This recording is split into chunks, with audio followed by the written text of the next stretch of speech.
নমস্কার, your internet school চ্যানেলে তোমাদের সকলকে স্বাগত। তো আজকে আমরা তোমাদের ক্লাস 8 এর বাংলা বিষয়ের প্রথম পর্যায়ক্রমিক মূল্যায়নের রায় ও মার্টিন কোশ্চেন ব্যাংক অনুসারে মডেল সেট 2 এর প্রশ্নগুলোর সমাধান করব। তো দেরি না করে চলো ভিডিওটা শুরু করা যাক। প্রথমে একে বলেছে সঠিক উত্তরটি বেছে নিয়ে লেখো। একেরটা বলেছে সবুজ জামা কবিতায় যে পতঙ্গটির কথা বলা হয়েছে, সঠিক অপশনটা হচ্ছে অপশন খ প্রজাপতি। পরে একের দিয়ে বলেছে তোমারই কি এমন ভাগ্য বাঁচিয়ে যাবে সকল, সঠিক অপশনটা হচ্ছে অপশন খ জখম।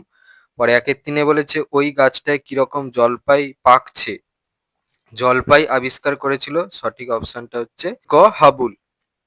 পরে একের চারে বলেছে সেকেন্দারকে কাপুরুষ বলার সাহস দেখিয়েছিলেন, সঠিক অপশনটা হচ্ছে অপশন খ চন্দ্রগুপ্ত। পরে একের পাঁচে বলেছে কলকাতা শব্দটিতে রুদ্ধদল আছে, সঠিক অপশন হচ্ছে অপশন ক একটি। পরে একের ছয়ে বলেছে পাশাপাশি অবস্থিত দুটি ব্যঞ্জনধ্বনির মধ্যে সাম্য প্রতিষ্ঠার নাম, সঠিক অপশনটা হচ্ছে অপশন ঘ সমীভবন। পরে একের সাথে বলেছে যেসব দলের শেষে স্বরধ্বনি থাকে তাকে বলে, সঠিক অপশনটা হচ্ছে অপশন গ মুক্ত দল। পরে একের আটে বলেছে কোরিয়া থেকে কইরা কোন ধরনের ধ্বনি পরিবর্তনের দৃষ্টান্ত, সঠিক অপশনটা হচ্ছে অপশন গ অপিনিহিতি। পরে দুয়ে বলেছে অতি সংক্ষেপে নিচের যে কোনো 10টি প্রশ্নের উত্তর দাও। দুয়ের একে বলেছে সন্ধিহান চিত্তে শয়ন করিলেন, এখানে কার কথা বলা হয়েছে। উত্তর এই প্রশ্নের জন্য এই প্রশ্নটার প্রথম প্রশ্নটা থেকে উত্তরটা লিখতে হবে, এটা হচ্ছে সেনাপতি হবে। দুয়ের দুয়ে বলেছে চমকিত হলাম, বক্তা কার কথায় চমকিত হলেন। উত্তর এই প্রশ্নের উত্তরটার জন্য এই প্রশ্নটার প্রথম ভাগের প্রশ্নের উত্তরটা থেকে লিখতে হবে, এখান থেকে এই পর্যন্ত লিখবে। দুয়ের তিনে বলেছে তোতাই বাবু কেন স্কুলে যেতে চায় না, বাবু স্কুলে যেতে চায় না কারণ তোতাই বাবুর একটা সবুজ জামা চাই। দুয়ের চারে বলেছে সেইটে সবার চেয়ে শ্রেয়, কোনটা সবার চেয়ে শ্রেয়। এই প্রশ্নের উত্তরটার জন্য এই প্রশ্নের উত্তরটা লিখতে হবে, এখান থেকে এই পর্যন্ত লিখবে।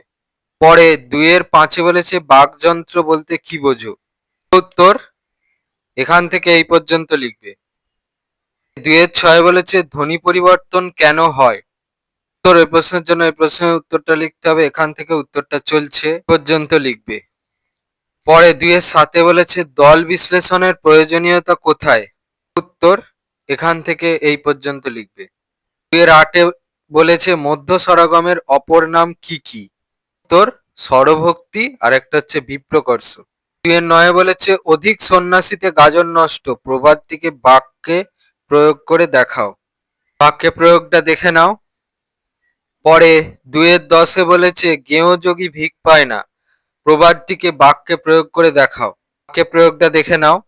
দুয়ের এগারোয় বলেছে বনভোজনে টেনিদা কি রান্না করার দায়িত্ব নিয়েছিল, উত্তরটা হচ্ছে খিচুড়ি। দুয়ের বারোয় বলেছে সবুজ জামা কবিতাটি বীরেন্দ্র চট্টোপাধ্যায়ের কোন কাব্যগ্রন্থ থেকে নেওয়া হয়েছে, উত্তরটা হচ্ছে উলুখড়ের কবিতা। তিনে বলেছে অতি সংক্ষেপে নিচের যে কোনো 4টি প্রশ্নের উত্তর দাও। তিনের একে বলেছে বালক অপু কোথায় খরগোশের ছবি দেখেছিল, উত্তরটা দেখে নাও। তিনের দুয়ে বলেছে দুর্গার বয়স কত, উত্তরটা দেখে নাও। তিনের তিনে বলেছে ছোটদের পথের পাঁচালী বইয়ের শুরুতে কোন মাস ও ঋতুর কথা বলা হয়েছে, মাঘ মাস আর শীত ঋতু। তিনের চারে বলেছে অপুর বাবা মায়ের নাম কি ছিল, উত্তর। আর তিনের পাঁচে বলেছে নিশ্চিন্দিপুরের কয়েকজন লোক কোন দিন কখন গ্রামের বাইরে নীলকণ্ঠ পাখি দেখতে গিয়েছিলেন, উত্তর। এই প্রশ্নের উত্তরটার জন্য এই প্রশ্নের উত্তরটা লিখলে হবে, এখান থেকে এই পর্যন্ত লিখবে। পরে চারে বলেছে অনধিক 3টি বাক্যে যে কোনো 2টি প্রশ্নের উত্তর দাও। চারের একেরটা বলেছে তেমনি করে হাত বাড়ালে সুখ পাওয়া যায় অনেকখানি, কবি এখানে কোন সুখের কথা বলেছেন, উত্তর। ওই প্রশ্নের জন্য এই প্রশ্নের উত্তরটা লিখলে হবে, এখান থেকে এই পর্যন্ত লিখবে। পরে চারের দুয়ে বলেছে তোতাই বাবু সবুজ জামা চেয়েছে কেন, উত্তর। এই প্রশ্নের জন্য এই প্রশ্নের উত্তরটা লিখলে হবে, এখান থেকে এই পর্যন্ত লিখবে। চারের তিনে বলেছে আর এক পায়ে দাঁড়িয়ে থাকা তো খেলা অংশটির অর্থ লেখো, এই প্রশ্নের জন্য এই প্রশ্নের উত্তরটা লিখলে হবে, এখান থেকে এই পর্যন্ত লিখবে। পরে পাঁচে বলেছে অনধিক 3টি বাক্যে যে কোনো 2টি প্রশ্নের উত্তর দাও। এই সময়ে সহসা আরব সেনাপতির মুখ বিবর্ণ হইয়া গেল, আরব সেনাপতির মুখ বিবর্ণ হয়ে গেল কেন, উত্তর। ওই প্রশ্নের জন্য এই প্রশ্নের উত্তরটা লিখলে হবে, এখান থেকে এই পর্যন্ত লিখবে। আর পাঁচের দুয়ে বলেছে চন্দ্রগুপ্ত নাট্যাংশটির ঘটনাস্থল ও সময় উল্লেখ করো, তোর ওই প্রশ্নের জন্য ওই প্রশ্নের উত্তরটা লিখলে হবে, এখান থেকে এই পর্যন্ত লিখবে। পরে 5-3 বলেছে রফা করতে করতে শেষ পর্যন্ত লিস্টটা যা দাঁড়ালো শেষ লিস্টের বর্ণনা দাও। তোর ওই প্রশ্নের জন্য এই প্রশ্নের উত্তরটা লিখলে হবে, এখান থেকে এই পর্যন্ত লিখবে।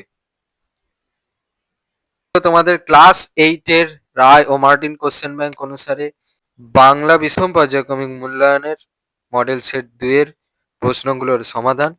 তো তোমাদের যদি এই ভিডিওটা ভালো লেগে থাকে তাহলে ভিডিওটাকে অবশ্যই লাইক করে দাও এবং আমাদের চ্যানেলটাকে অবশ্যই সাবস্ক্রাইব করে দাও। এই ধরনের ভিডিও নোটিফিকেশন জলদি পেতে হলে আমাদের চ্যানেলটাকে সাবস্ক্রাইব করার পাশাপাশি পাশে থাকা বেল আইকনে গিয়ে অবশ্যই ক্লিক করে দাও, যাতে করে ভিডিও আপলোড হওয়ার সাথে সাথেই তোমরা তার নোটিফিকেশন পেয়ে যাও। আর দেখবে এই ভিডিও ডেসক্রিপশনে আমাদের টেলিগ্রাম এবং হোয়াটসঅ্যাপ গ্রুপের লিঙ্ক দেওয়া আছে, সেখানে তোমরা জলদি জয়েন করে যাও, যাতে করে সাজেশনের পিডিএফগুলো তোমরা ফ্রিতে কালেকশন করে নিতে পারো। তো আজকের মতো ভিডিওটা এই পর্যন্তই, দেখা হচ্ছে পরবর্তী ভিডিওতে।